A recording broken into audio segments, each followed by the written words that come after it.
Let's talk about the next thing, and that is the stress test. And maybe for somebody who has never heard of what the stress test is, Sean Sullivan, how do you define what the stress test is? Yeah, basically the stress test is you're going to add 2% to whatever the rate is that you're getting for your contract for your mortgage, and then you have to qualify at that income level for how much you can qualify for. Okay, so let's say I'm going to get a mortgage at 5%.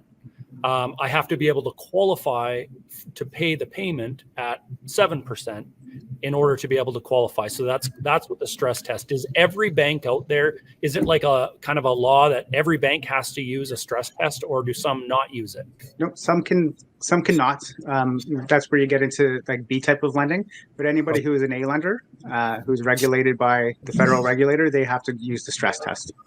Okay. So the interest rates went from, let's say we already talked about 2% to 5%. The stress test is 2% above that. So a year ago, we were looking at having to qualify based on a 4% interest rate.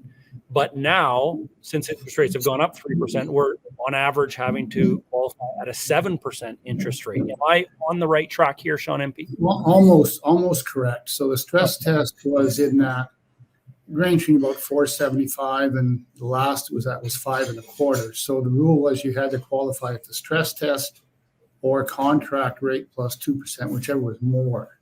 So there was occasions where people were getting mortgages in the high twos, and the mortgage stress test was 5.25. So you were actually you could be 2.5 or 3% over the contract rate, but you have to be at least 2% over there. So they haven't changed the stress; it's still 5.25, but that's the actual rate these days. So it really doesn't mean anything, and changing it isn't going to make any difference. They're just going straight to contract plus 2%.